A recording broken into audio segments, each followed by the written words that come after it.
Antonio Fuoco on the inside. It's a staggered grid, of course, the one-by-one staggered grid formation. Temperatures cooler now than they have probably been all day. And Tom Blomqvist heads into this late afternoon race. It is just about 20 past 3 local time. He heads into it in very cool conditions. We've been expecting rain all day. It's never quite developed, even though it's become windier and windier, but you never know what the weather gods have in store. And so as the green flag is waved and the cars are released now onto the warming up lap, Tom Blomqvist it is who this time around needs to make, and he knows he needs to make a good start and try and have a chance of cutting across and defending from Antonio Fuoco on the run down towards the first corner. Grandstands in the Mercedes arena overlooking turns 1, 2, 3 and 4, which is where an awful lot of shuffling can go on. It's the 27th round of the championship.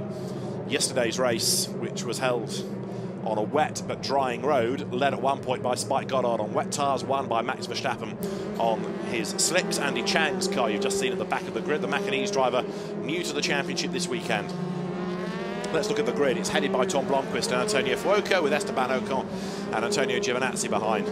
Then Felix Rosenqvist is ahead of Lucas Auer, with Jordan King ahead of Jake Dennis, then Felix Morales and Roy Nissany. Nicholas Latifi is 11th ahead of Max Verstappen and Dennis van der Laar. Tatiana Calderon will start 14th ahead of Jules Kowiak and Sean Gelael. Then it's Santino Ferrucci and Spike Goddard, with Gustavo Menezes, Sandro Zeller, Alex Toril, Michele Beretta and Andy Chang, the drivers that will round out the grid. The cars then now working their way up towards the NGK chicane, and the drivers taking the short version, the sprint version of the Grand Prix circuit here, 25 laps ahead of us. And there's one car that is missing from the grid, and that is Ed Jones, who should have been starting 9th, but is not there, and so the grid moves up. Now that may be, like Carlin elected to do with Jordan King in Hungary, don't race rather than change an engine and see what work you can do. So maybe something to do with that. It may be that Ed is not in the best of health. He has had a back injury this year, but he's not been in the wars over the course of the races, so we haven't had news as to why he's not on the grid. But sad to say, the British driver is not there, so we have 23 cars rather than 24 going into this final race of the weekend. David Addison and Dave Richardson trackside, and we've had 2 interesting races, one certainly helped by the weather and one helped by mechanical dramas for Max Verstappen. Let's see what race 3 has in store. Yes, absolutely, and well, I've been keeping an eye on the clouds above, and my expectation is we're going to get away with this in terms of being dry. There's a bit of cloud around, the wind has dropped significantly, and as we look at Mr. Rusin from the Premier Power team looking on, and there are pole sitter Tom Blomqvist. 25 laps or 35 minutes, depending on which comes first. If we go without a safety car in the dry, then it should be laps rather than minutes. That green flag at the back says that everybody has returned from the warming up lap and we are ready. 3 red lights are on already, then 4, then 5. When the lights go out, we will be racing for the last time at the Nürburgring this weekend. Blomqvist again is slow, and Fuoco is even worse away from the line. Ocon gives a big squeeze there up against the pit wall to Rosenqvist, who has a look down the inside out, tries on the outside, and Blomqvist goes wide, so does Rosenqvist, and getting turned around is Esteban Ocon in the middle of all of that by the look of it. Nicholas Latifi is in the side of him. Dennis van der Laar has got damage, and there's been a real concertina effect, because there you've got Ocon, you've got Giovinazzi in the middle, you've got Latifi. This might well be a safety car, and Esteban Ocon, whose championship lead extended by a further 15 points after race 2, is now staring at a 0 because it's all kicked off at turn 1, and there is Verstappen in the Red Bull livery diving up the inside as a wing end plate goes flying. So Blomqvist leads then. In second place is Auer, third with damage is Rosenqvist, but he's under attack as that Morales comes up alongside Roy Nissany. Safety car is on standby, and the boards are ready, and we go safety car then with this schmozzle, it is fair to call it, down at turn 1. They can race until they get to the safety car boards on the track though, and here they come up towards the chicane. You can see the damage on Rosenqvist's car, but Esteban Ocon will be furious, having been turned around at the first corner, and of course any advantage that had been pulled by the race leader Tom Blomqvist is about to disappear. So we had a similar but rather more bruising incident in a Porsche race here yesterday, and we've got Formula 3 cars that have all merged into one at the first corner of the race. Over the timing line they come.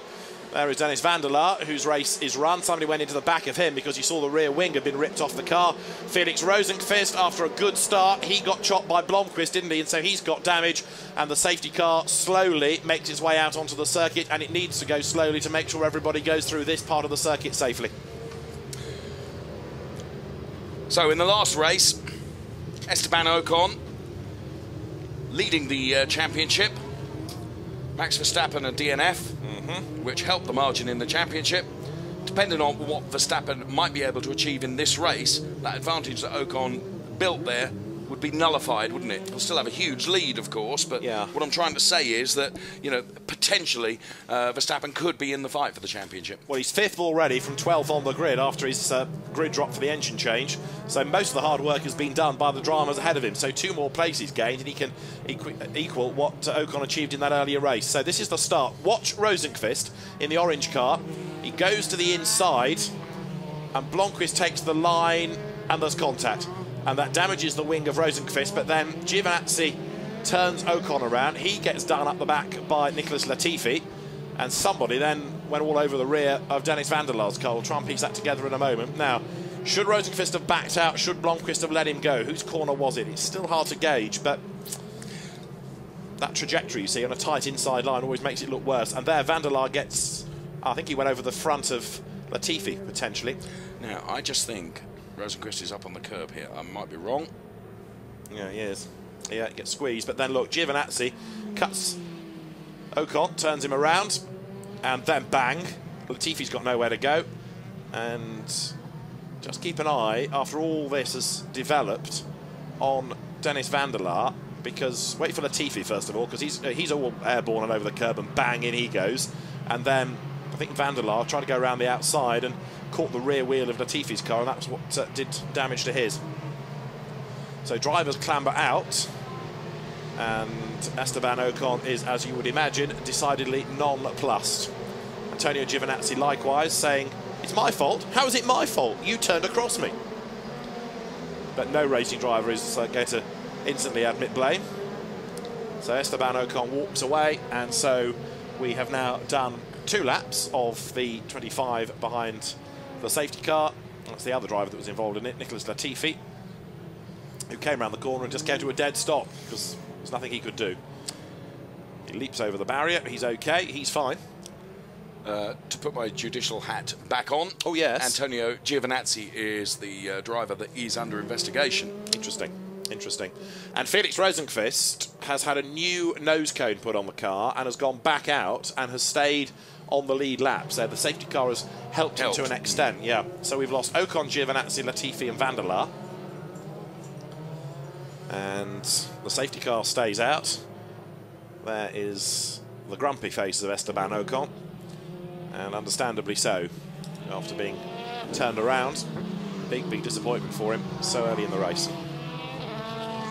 So drivers then now weave around to try to maintain that warmth that they've built up, such as it is in the Hankook tyre. That's Latifi's car. You can see broken suspension. He's had a dreadful year as well, Nicholas Latifi. Not suggesting he should be one of the stars of the championship, but he, with more experience than some, should have had better results, I think, than he's achieved. And you can't exactly say that he's not with a good team. Prema Power Team, one of the top squads in Formula 3 racing, has built itself back up. It had its purple patch a few years ago when Ryan Briscoe won the first F3 Euro Series way back in 2003, but then the team faded away for a few seasons, but has worked hard and got the right drivers and the right engineers and pulled itself back. We had that period where it was the ART junior team, or ASM, that was doing the winning, along with Carlin, along with 1 or 2 other squads, but now Prema Power Team back in the box seat as the safety car comes through. So that is now 3 laps done. And remember that it's 25 laps or 35 minutes, and the longer it takes to clear up the mess, the more likely we are to go to time rather than to a number of laps. So Antonio Giovinazzi under investigation.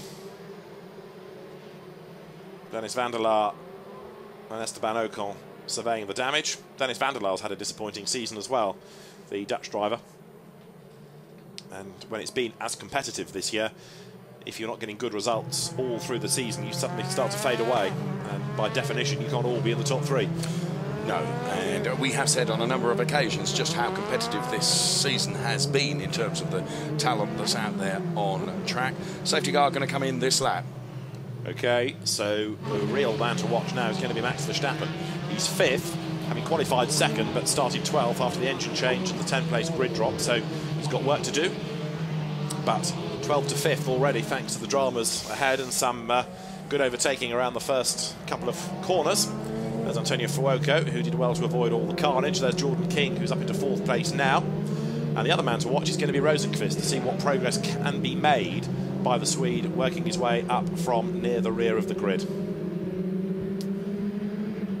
So the field bunched up behind Tom Blomqvist. He wants to slow everybody down and then sprint away and hope that he can steal a march over them. But he has got Lucas Auer here right up behind him. It's a very different looking order, isn't it? Blomqvist, Auer, Fuoco, King, Verstappen, Seralis as the top 6. Has Blomqvist stayed close enough to the safety car? I wondered that. Because, yeah, Giovinazzi, his teammate, got done for into the Red Bull ring, and he certainly had dropped a long way back there, and Lucas Auer has stayed with him going into the Coca-Cola curve. We get the green lights flash and the green flags waved as they come over the line. Blomqvist leads Auer. Fuoco has fallen back a bit. Jordan King is 4th ahead of Verstappen. And Verstappen is now making his move. Look up the inside as they go down towards turn 1. In the background, Ferrucci is defending as well, but Verstappen is going to make a move, is he? Jake Dennis is defending as well.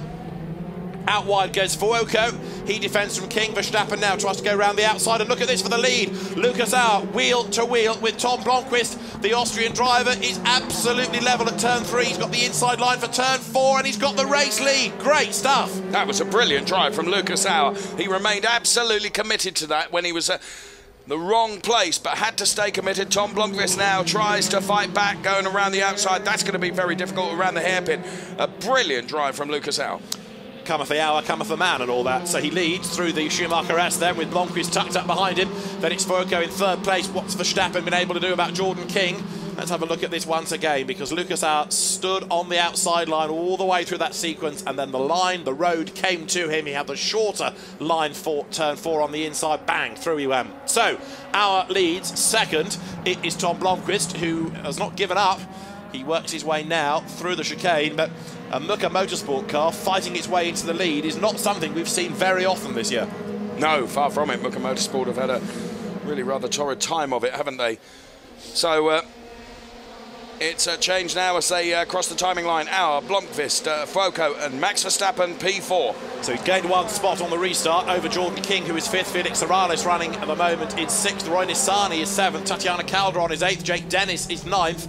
And then Jules Szymkowiak is in 10th. And here comes Verstappen now to have a go against Fuoco as they head into turn 2. Can't do it there. What about turn 3? If he goes for the inside, which he does, he'll be on the outside line for the next corner. So Fuoco should be able to hang on to this. What Verstappen now needs to do is get a good run out of this corner and slingshot up the inside going into the hairpin. Is he close enough to do it? Yes, makes a look. Fuoco defends. Verstappen can't do it. We know that Verstappen is a good racer. What is it they say? Overtaking is an art. And he's proved it on many an occasion. Overtaking is still an art. Apologies. So he still knows how to do it. And he's gained from 12th on the grid up into 4th place, Max Verstappen. But the point behind all of this is there is this huge banner that accompanies Max Verstappen to every race, and it has this legend about overtaking writ large on it, and it inspires him. I tell you, he did so much of it at Spa, where he was just stunning. He then won all 3 races there and all 3 at the Norris Ring. He's won the Zandvoort F3 Masters as well. He's won the first race here of the weekend. It has been a superb season, and of course he'd already had a victory going back earlier on in the year at Hockenheim as well. So the race leaders go over the line, and there's 0.4 between Auer and Blomqvist. Somewhere in that dust storm is Gustavo Menezes. Interestingly, Auer and Blomqvist are pulling away from Fuoco and Verstappen, though. And Verstappen needs to keep on terms, doesn't he? Yeah, he's stuck behind Fuoco. He needs to get past him. And Lucas Auer isn't exactly pulling away from Blomqvist either.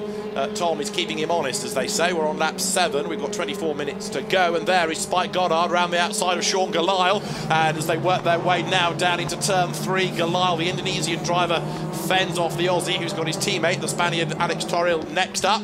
Verstappen not near enough there, I don't think, heading to the hairpin to challenge for 3rd place against Fuoco. So there is our race leader, Lucas Auer. Verstappen, who's just gone back a bit from Fuoco just for the moment. Felix Felix Serrales P6 at the moment. And it's Roy Nassani behind Serrales there in car number 4. Then it's Tatiana Calderon once again having a good run here. P8 at the moment for Tatiana Calderon. Behind Roy Nassani, who is closing up onto the back of Felix Serrales there. It's Muka catching Westek as they go into the chicane. Race leaders working their way up towards the line. Max Verstappen has done the best of anybody in the middle sector, by the way, on this lap, so he's certainly pushing hard. Is he close enough to Fuoco? I would say yes, maybe this time down towards turn 1. Over the line, the race leaders come, and they head into the braking zone any moment. The gap between Auer and Blomqvist is 4/10. Fuoco to Verstappen is 0.3 of a second, and Verstappen wide into turn 1, tries to get the line coming out of the corner. He's alongside Fuoco now, he's on the outside line at turn 2, and they bang wheels. Verstappen keeps his foot in, but he gets forced out wide, and so Fuoco hangs on to 3rd place. Has anybody suffered damage in that? Let's see. It's a bit physical. Fuoco 3rd, Verstappen is 4th. It looks like they may have got away despite the wheel banging, although Jordan King 5th is closer now to Verstappen. It certainly won't have done them any good, that bit of contact, will it? No, and of course, as they argue and battle, Jordan King is just sitting there, isn't he? Waiting to see what happens, and if those two come to grief, he's going to be in a great position to take advantage of that. Absolutely right. There's Spike Goddard, who is a bit lower down the order in 13th place. He's fallen back behind Toril now, his teammate. There's Santino Ferrucci, who came new to the championship at Spa, had his 4th place at the Norris Ring. And Santino Ferrucci has got a bit of work to do here. He's down in 16th place. Rosenqvist, having just got ahead of him from his pit stop for the new nose cone. There is the orange car of Felix Rosenqvist, now on the back of the Joe Zeller racing car. Sandro Zeller at the wheel of it. Leaders have just gone over the timing line. The gap is up to half a second. Fuoco has now pulled away from Verstappen, 7/10. I just wonder whether that contact has done a little bit of damage to Verstappen's car, yeah. Let's see, because there Fuoco goes very wide at turn 1, and Verstappen not close enough to capitalise. That was on a plate for him, but he wasn't near enough. Once again, Max Verstappen is denied an opportunity. He's closer, certainly, but not close enough to make the move as Nissani lines up to try to have a go at Felix Serrales here. Working lap 9 out of the 25. Down they go towards the hairpin once more. There's Serrales ahead of Nissani, ahead of Calderon. This is 6th, 7th and 8th. Out of the hairpin. So up through the gears onto the power again goes the Puerto Rican Felix Serrales.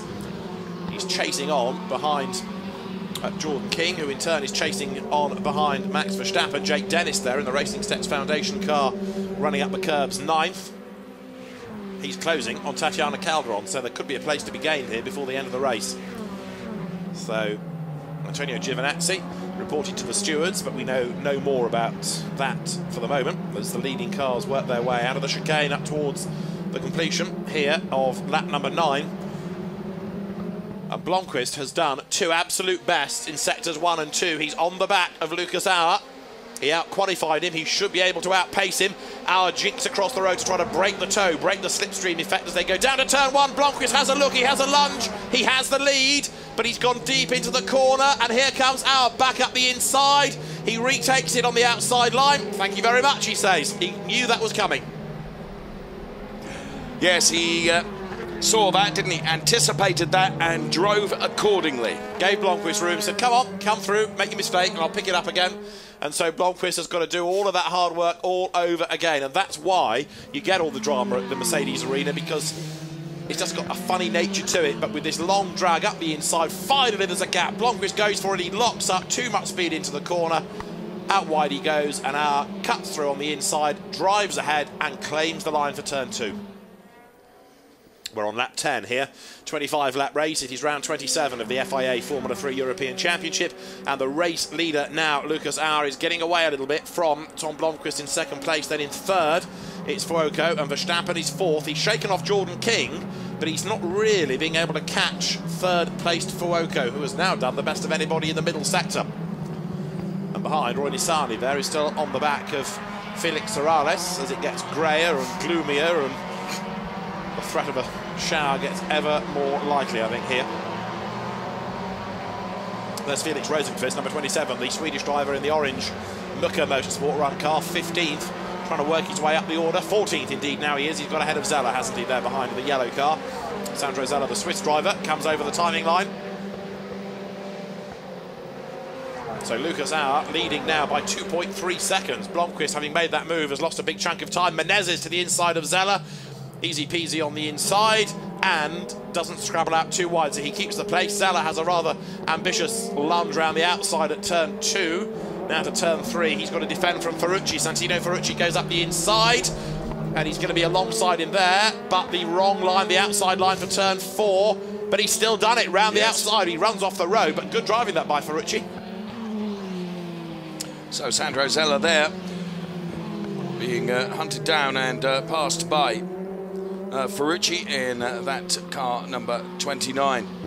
So Lucas Auer now 2.3 seconds ahead of Blomqvist. Here's a replay of Menezes up the inside of Sandro Zeller. This isn't actually coming up on the timing screen, but we are being given a driving standards flag for Sean Galisle. It's being presented opposite where we are based on the start and finish line, so he'll see it as he comes past the pits. Now it's coming up onto the timing screen. It is for leaving the track and including an advantage, so in other words benefiting by exceeding track limits. Leaders go through and the gap is extending, isn't it? Blomqvist, if anything now, is falling back into the clutches of Fuoco, who is under attack from Verstappen, who again tries to duck up the inside coming out of turn 1. Fuoco fends him off. The Italian is a feisty defender in this race. Yes, he is. Yes, he is. And he just runs him out wide enough, doesn't he, to make the pass not possible. So Verstappen having to work very, very hard here. And the point you've made earlier on is the fact that the longer Verstappen runs in the dirty air off the back of Antonio Fuoco, that is going to hurt him. Absolutely right. And if he gets stuck there for long, so Jordan King might even be able to close up and start to attack behind. So there is Fuoco rattling up wide over the curb, but not really losing much by that. Still Verstappen runs behind him there. The Red Bull colours now. Good to have Red Bull livery back in the championship, isn't it, really? It's been a long time away, seemingly. There's Roy Nissany having a good, solid run. He is now in 7th place, still chasing after Felix Morales. And then in 8th place is Calveron, 9th is Dennis, and 10th is Szymkowiak. They are the final drivers in the points, going to be in the top 10 to score points. Galisle, incidentally, just picking up on his driving standards flag, is in 11th place. So the race leaders heading up to the end of lap 12. Now Blomqvist has just done 2 absolute sector best, sectors 1 and 2. Is that going to help him across the timing line? Yes, fastest lap of the race, so he's now 1.9 seconds back. He's having another push. In 3rd is Fuoco, 4th Verstappen, 5th King, 6th Morales. That's the way they come through. But Blomqvist now doing his absolute level best to get onto the back of Lucas Auer. There is Fuoco and Verstappen closer than they've been for a while, but still Max Verstappen is denied. This, remember, is Van Amersfoort trying to get past Prema Power Team. It is also Volkswagen trying to get past Mercedes. And on occasions, the Mercedes has looked the more powerful of the engines. Down to the hairpin comes Fuoco. Verstappen is not near enough there. He has in the past had a dive up the inside, but he's not close enough on this occasion. Road drops away as they turn through that hairpin, back on the power, up the hill. That bypasses that long run down to the bottom of the Grand Prix circuit here. The big steep climb back uphill. The DTM's policy is to run on short circuits, which makes it more entertaining for the fans, and with the championship running on that this weekend, so it's the short version of the Nürburgring. Imola, former Grand Prix venue, and then Hockenheim, current Grand Prix venue, to complete the season. Wherever possible, the cars race on Grand Prix circuits. The one exception really being the Norris Ring, which is part of German motor racing folklore, and it's one that brings out such a crowd. It's a great event to be at, and the championship is very pleased to be there. As out now of the final corner have come the race leaders, and the gap is now 1.5 seconds. Blomqvist is a little bit closer, but given how hard it is to overtake in these cars, even if he gets right up onto the back of Auer, it's still not going to be easy to find a way through. No. Trying to unsettle Fuoco ahead of him is Max Verstappen. He's not close enough to really have a go through that turn 1. He just dived to the inside there just so that Fuoco was going to forget he was behind him, but just to remind him that he was there. So Verstappen will undoubtedly mount another charge at some point. Lap 13 of 25 here. And what have we got? Just under 15 minutes left on the clock, should it turn to time rather than laps. Yeah, we're on lap 14, as you say. There is Verstappen still having a go at Fuoco, who is defending well, and because he's defending, he can't do anything about those ahead. Behind, Morales also keeping Roy Nissany at bay. Nissany having a good run here because he's been applying pressure all race. He's not done anything wrong. There is Spike Goddard falling away now from his T-Sport NBE-powered teammate Alex Torrell. Gustavo Menezes has been very anonymous this weekend. There he is ahead of Ferrucci, but he's down, what, 15th place And at Spa, you started to think, well, he could be a regular front runner. Okay. Not to be here. There is Ferrucci running wide and kicking up the dirt. He was warned about a dangerous manoeuvre in the middle race of the weekend, but here he runs way down the order as the leaders go across the timing line once again, and the gap is down to a second. Blomqvist may have lost a big chunk of time, but he's certainly fighting back, isn't he? Yes, he is, and here too, still behind Fuoco is Max Verstappen. He dives and just gives a little warning to Fuoco that around the inside he was going to go. Again, not close enough, I don't think, to be able to try and mount a charge through this complex of turns here, and certainly hasn't been able to do so. And so, as they work their way now through the Mercedes arena, you're looking at the 6th place fight. Serralles ahead of Roy Nissany. Surprisingly, Jake Dennis hasn't got right onto the tail of Calderon to be able to attack. I've been saying all weekend that it's been a real struggle for Jake Dennis. Really, I think he's been on the back foot ever since he lost running in free practice with a chunk of damage early on in the weekend. And he struggled from then on in as the cars then now turn out of the hairpin. Serralles goes wide. Nissany has a look up the inside, but the Israeli driver can't do anything about the Puerto Rican. Then you've got the Colombian Tatiana Calderon and the Brit Jake Dennis. Truly an international championship. Nissany now goes to the inside. Can't make a move there, but it was a really brave effort, that. Very much so. The Felix Serralles Team Westech car, as once again Nissany lines him up now. They're heading towards the NGK chicane. Nissany to the outside. Serralles will dive through the inside, but Nissany, if he can stick with it, he goes over the curb, and Tatiana Calderon can sniff an opportunity here. But she was defended, and so Jake Dennis gets ahead of Calderon. He was on the right line. Calderon had to brake because Nissany blocked her, and so Jake Dennis gains 1 place. So out of all of that, Nissany tried to get past Serralles. The only person that benefits is Jake Dennis, who was in the 4th spot in that queue. He gains 1 place away from Tatiana Calderon, who fights back, has a look to the inside line and then the outside line down at turn 1. So Jake Dennis has gained 1 spot. Shimkowiak has drawn up onto the back of this train as well, bringing Galal and Toril with him, and we're on lap number 16 with 11.5 minutes to go. Up front, 6/10 now, the margin between Auer and Blomqvist. Both of them having pulled away from Fuoco and Verstappen. The margin between Fuoco and Verstappen, the gap between the two, just 5/10. So Verstappen still keeping Fuoco very keen. Absolutely right. So Verstappen isn't letting him get away, and Tom Blomqvist is doing everything he can, the man who started on pole position, to make amends for losing the lead to Lucas Auer earlier on in the race. He's already fought back and passed him once. There is Rosenqvist, who is in 14th place, but this for him is another of those races that might have been. He's showing good pace, but he's also showing how hard it is to overtake in Formula 3. Cars are evenly matched up towards the chicane. Just wondering whether that was a spot of rain I've seen on the camera lens, but the leaders go through and it's game on. 0.4 of a second now between the top two. Auer goes defensive at turn 1. Mercedes ahead of Volkswagen here in the engine battle. Mucker ahead of Carlin in the teams, and in terms of drivers, Lucas Auer is ahead of Tom Blomqvist. There is Fuoco still 3rd, ahead of Max Verstappen in 4th. In 5th it's Jordan King, doing his best to close. But the cars now work their way out of turn 4, out of the Mercedes arena. Short burst of acceleration, and then it's hard on the brakes. Turn right, drop through the hairpin. Verstappen's not close enough, is he, to think about 3rd? If he can get 3rd, with Ocon not scoring, you'll be back to where you were at the end of race 1 in terms of points. But he needs to find a way past Fuoco, and it's not easy as Nissany again challenges Serralles. I still think Verstappen has done a little bit of damage. May only be slight to the handling, but that contact, that wheel banging with Fuoco, I think has hindered him, because he's never looked as racy since. No, perhaps you're right. Now Nissany, in the meantime, is getting extremely toey about this, isn't he? He can't find a way past Serralles, who is very busy defending, but Roy Nissany in the orange car, another of the Mucker Motorsport fleet, comes up towards the chicane. He tries the outside line. Serralles locks up and hits the curb. Nissany needs the inside line now, coming up to the Coca-Cola curve. Just not close enough. No, but he's going to have a go. These are both Mercedes engine cars, and Nissany's going to force the issue this time. But he hasn't got the speed to drive past him. He's got to stay in the wheel tracks and challenge at turn 1. He's pulled out a bit too soon, I think, there. He's come out of the slipstream early, but he's going to have a look nonetheless down into turn 1. Jake Dennis going with him, yeah, and he's going to get a double toe out of this. Nissany up the inside, they're going to touch. They're going to run wide, and Jake Dennis tries to buy into it, but Serralles stays ahead. Dennis tries the outside, finds a Nissany in his way, so then he's got to cut to the inside line. And he finds a Nissany in his way there.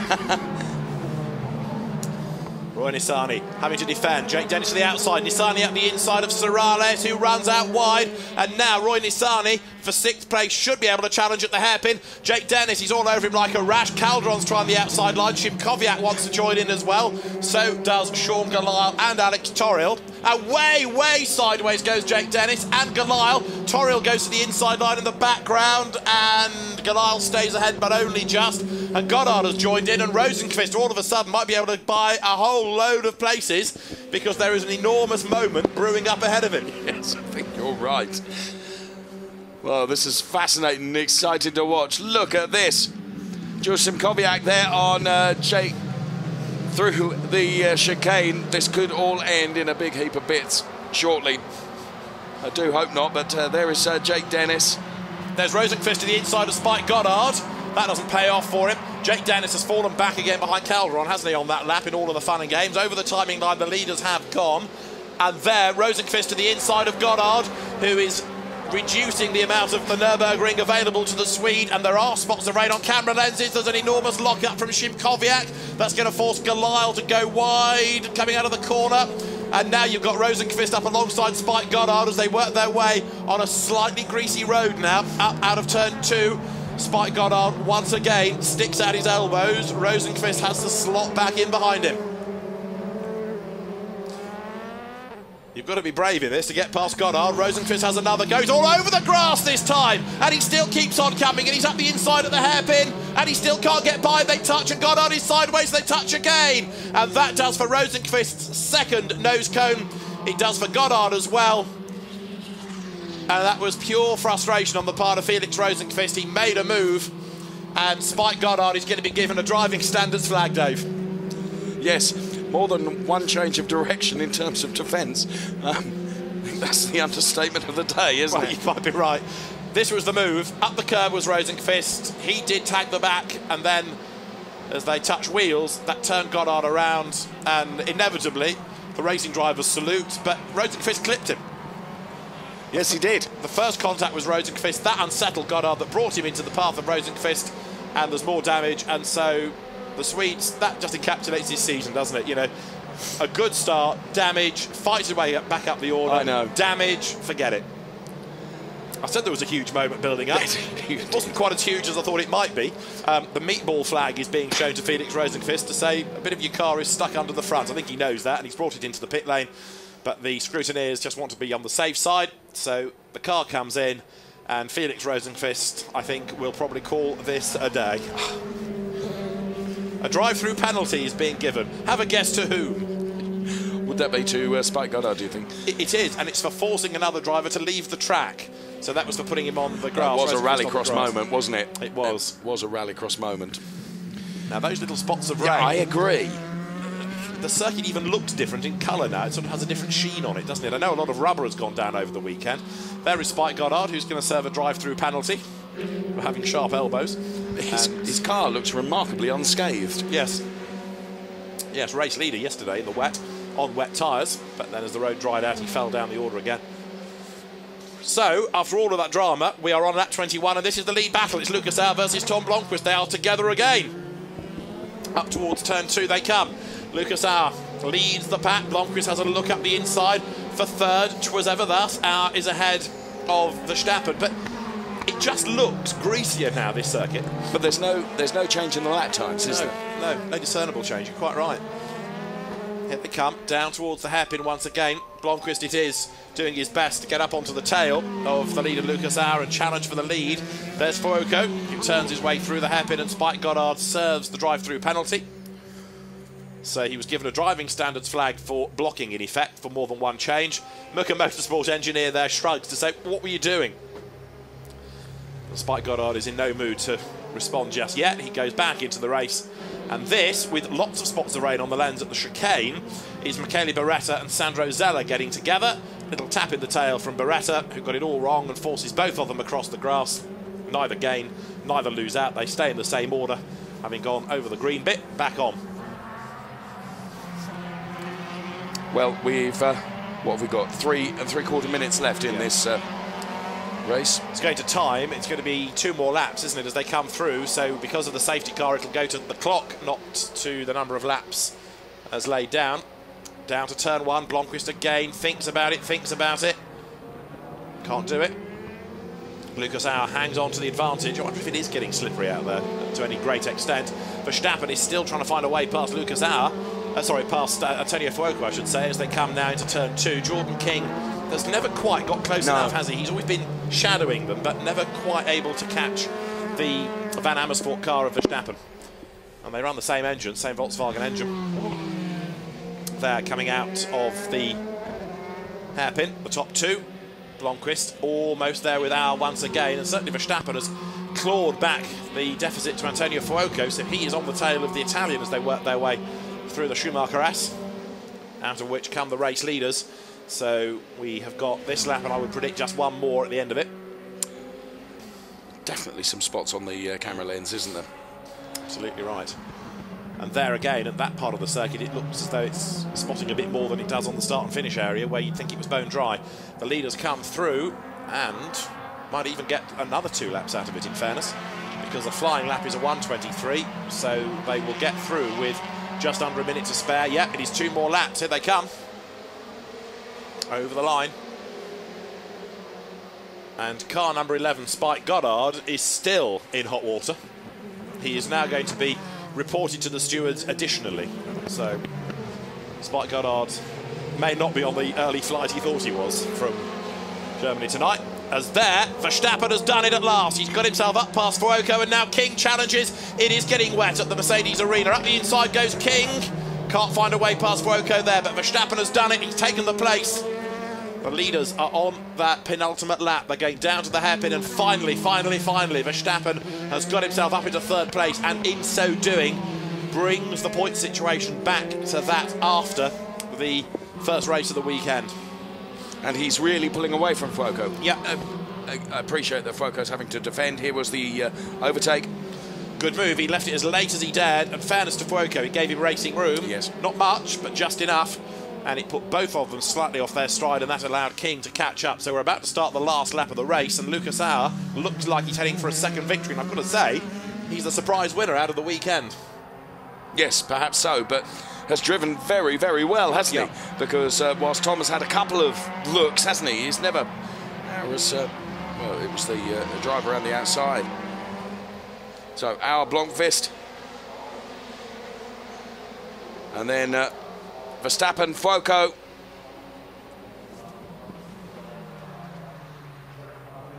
Out of turn 1. Auer goes just a little bit wide, but he's still been able to maintain that advantage. So for 3rd place now, Verstappen. It's kind of too little too late, isn't it? It makes you wonder, had he been able to do this about 15 laps ago, what could have happened for Verstappen? Well, he's certainly got up the road, hasn't he? Absolutely right, but he ain't going to catch Blomqvist, because he is a further 3.4 seconds up the road, as you say.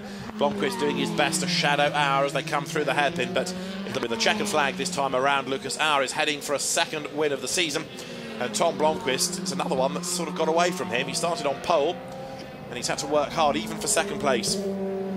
He had his first lap skirmish with Rosenqvist. Then, of course, he lost the lead to Lucas Auer. He fought back and ran wide and lost the lead again. Then he lost a chunk of time. He's caught back up. Been a busy race, but it won't net the result he wants. So for the final time, up towards the chicane, Lucas Auer is going to score victory in round 27 of the FIA Formula 3 European Championship. We've got 6 more races to go in the series. But here, finally, the Austrian takes a 2nd victory. It's been a long, long wait since the first back in early May. But Lucas Auer wins at the Nürburgring. Tom Blomqvist takes 2nd. Max Verstappen 3rd, back on the podium. Fuoco 4th, and caught at the end by Jordan King. A 1/5 of a second was all that separated them when they came over the line. And here, for 6th place, coming over the line is, on the last lap, Roy Nissany, who gets ahead of Felix Morales. Then Calderon, Dennis and Shimkowiak round out the point scorers. 11th goes to Sean Galile, 12th Alex Toril, 13th Gustavo Menezes, 14th has just gone to Santino Ferrucci as he came across the timing line. And then after that, it should be Sandro Zella, Michele Beretta and Spike Goddard. Beretta goes through, having got himself ahead of Zella on the last lap as well, in fact. And so he ends up in 15th, Zeller 16th, and Goddard will be a distant 17th when he comes over the line. Antonio Fuoco there. Might have expected better from him. 4th place in the end, but he was 2nd on the grid.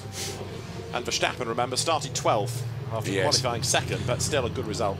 Safety car played into Verstappen's hands a bit. I mean, he'd done a lot of work, hadn't he, right at the start, but so too did the fact that we lost the entire second row, Ocon and Giovinazzi. Yes. We lost Rosenqvist with damage, and he was able, and Latifi had gone as well, so that was a few spots gained just by being in the right place at the right time at turn 1 for Verstappen. But again, that's part of a driver's racecraft, knowing how to read a situation and exploit it. So Lucas Auer it is who takes the race win, and he wins in the end by 0.4 of a second from Tom Blomqvist and then Max Verstappen finishing in 3rd place. The championship heads next to Imola and then Hockenheim for the very end of what has been an enthralling season.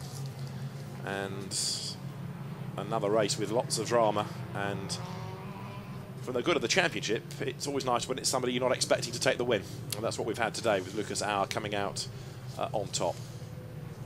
The Muka Motorsport guys will be relieved as much as pleased, I think, with that. I was going to say, it's quite important for them, isn't it? Because they haven't had a brilliant season, have they, Muka Motorsport? You would always, you know, in much the same way we've said in many